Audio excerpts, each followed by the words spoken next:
Note-se que a industrialização que foi empreendida aqui pelo Juscelino Kubitschek, ela foi calcada no departamento 3 da economia, que é aquele que produz mercadorias para o consumo de pessoas de renda bastante alta ou bens de luxo, certo?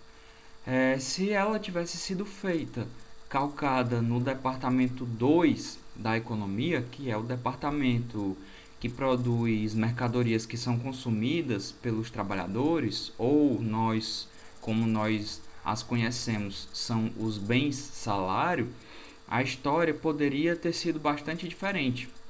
Aliás, as industrializações exitosas dos países desenvolvidos normalmente elas são calcadas nos departamentos 1, que é o departamento produtor de máquinas e equipamentos, produtores de máquinas e equipamentos, e que também contém a geração de energia, a produção de minério de ferro, a produção de bens intermediários para que toda essa engrenagem possa funcionar, a produção de alimentos e de matérias-primas necessárias para essa produção, e no departamento 2, que é a partir de todo esse maquinário e todos esses equipamentos, poder fazer com que os trabalhadores que trabalham aqui, certo?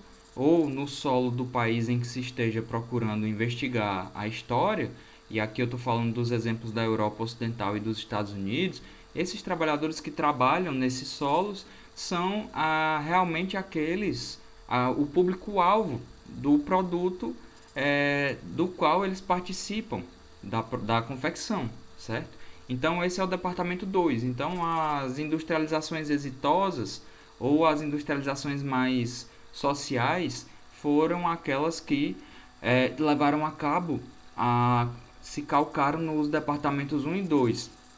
Aqui se calcou no departamento 3, principalmente no governo Kubitschek, e além de se calcar no departamento 3, produzindo mercadorias voltadas para o consumo daqueles que têm um grande poder aquisitivo, o que ocorreu aqui foi que esse departamento 3 ele veio no formato de máquinas e equipamentos vindas do exterior.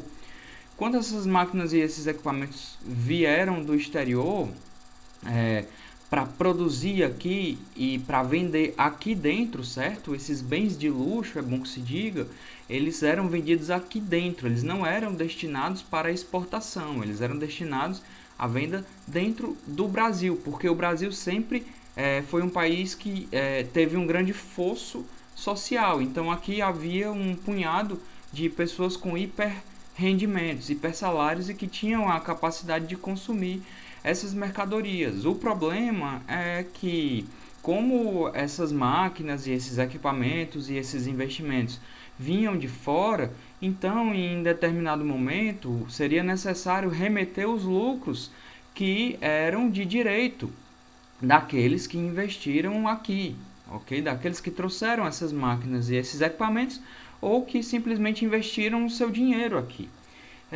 Isso criou, vamos lá, este padrão de acumulação que eu acabei de descrever para vocês, centrado no departamento 3 e desenvolvendo apenas parcialmente o departamento 1, eu já falei sobre isso no vídeo anterior, fez o país entrar recorrentemente em crises do balanço de pagamentos. As crises no balanço de pagamentos se caracterizam basicamente pela falta de divisas internacionais. Nesse caso, a falta de dólares, que nos tornaram incapazes de conseguir pagar os juros, os lucros, os dividendos e tudo mais que você possa imaginar, as próprias importações ao exterior. Essa crise do balanço de pagamentos se expressava na contradição entre uma industrialização voltada para o mercado interno. Como eu falei, essas mercadorias de luxo eram fabricadas aqui, mas para serem vendidas aqui também. Elas não eram voltadas para exportação, mas financiada ou controlada pelo capital estrangeiro. Ou seja, aqueles que investiram aqui em algum momento iam querer receber os seus lucros. e a insuficiência de geração de meios de pagamento internacionais para fazer voltar à circulação internacional de capitais a parte do excedente que pertence ao capital internacional. Basicamente, a falta de dólares aqui para permitir realmente juntar esse dinheiro correspondente aos lucros do capital estrangeiro e entregar, certo? Então isso gerou um problema, porque as nossas exportações, que muitas vezes foram a nossa tábua de salvação com relação ao desequilíbrio no balanço de pagamentos, elas não estavam obtendo tanto sucesso quanto em outros momentos da história, certo? Bom, aqui é que começa a ficar legal porque a gente vai começar a falar da inflação.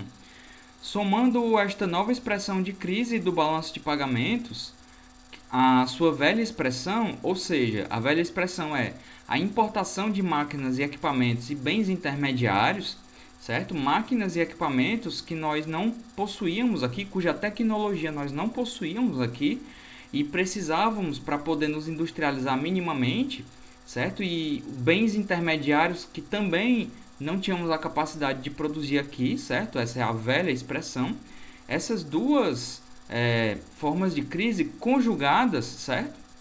Com a política de emissão inflacionária de moeda, porque é verdade que o Juscelino, inclusive a partir do projeto megalomaníaco da construção de Brasília, ele incorreu na emissão de moeda, né? E isso pode sim gerar inflação. Quando você, enquanto governo, emite muita moeda, mas a sociedade não consegue desenvolver as novas máquinas e equipamentos de forma a aumentar a oferta de mercadorias, então a demanda por mercadorias vai aumentar porque houve emissão de moeda, mas se a oferta de mercadorias não acompanha, então os preços sobem. Isso é a lei da oferta e da demanda básica, mas só entendendo essas circunstâncias é que é possível começar a buscar uma explicação para o problema da inflação brasileira, certo? Uma moeda nacional desvalorizada diante das divisas, ou seja, o real vale muito pouco frente ao dólar, e uma economia obrigada a remeter lucros e dividendos ao capital internacional. Então, pouco dólar aqui, mas ao mesmo tempo a obrigação de entregar dólares no formato de lucros e dividendos a esse capital que investiu aqui para fazer o departamento 3 da economia vingar, aquele produtor de bens de luxo. Tudo isso é a descrição, e tudo isso que eu acabei de falar descreve um desequilíbrio que pode culminar no encarecimento de toda mercadoria que tenha componentes importados. Para citar para vocês um exemplo bastante simples, o do pão. Nós não produzimos trigo aqui no Brasil e, portanto, nós importamos o trigo e, portanto, o pão ele tem um componente importado. Portanto, o pão é importado se utilizando dólares, ok? Se há poucos dólares nos nossos cofres, isso significa que o dólar vai ficar mais caro em relação ao real. Se o dólar está mais caro em relação ao real, o trigo vai ficar mais caro em reais. Portanto, o pão vai ficar mais caro, ok? Esse é um exemplo só para vocês terem noção do que pode acontecer nesses casos.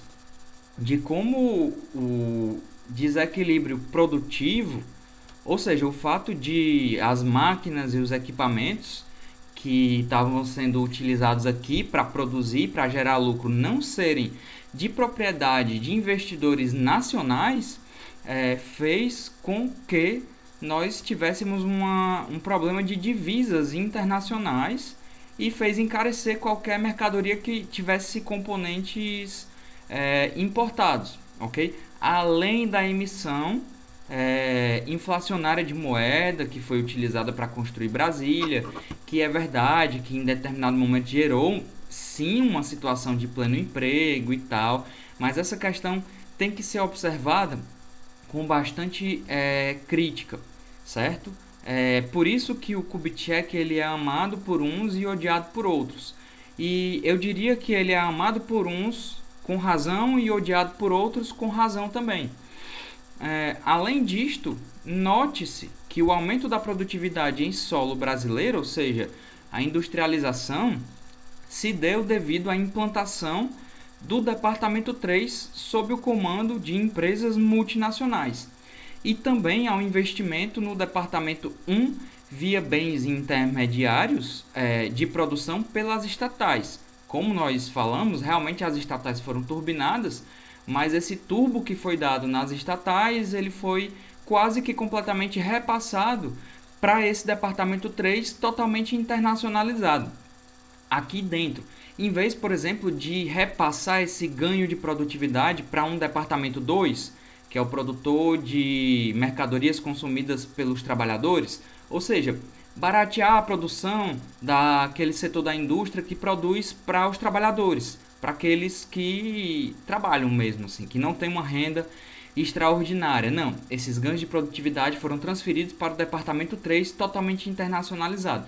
Se houvessem sido transferidos para um departamento 2 nacionalizado, aqui poderia ter ocorrido um processo de, como é que eu posso dizer, de empurrão do desenvolvimento do departamento 2 da economia de forma a baratear aqui a produção das mercadorias consumidas pelos trabalhadores, ou seja, pela maioria da população. E aí nós teríamos tido realmente uma industrialização que eu chamaria de gloriosa, mas não foi isso que ocorreu, certo? Então as estatais, por sua vez, transferiram não aos salários, ok? Que teria sido, a transferência aos salários teria sido isso que eu falei para vocês, em vez de cobrar mais barato dos capitais internacionais, a, a venda de energia, a venda de ferro, enfim, cobrar-se-ia mais caro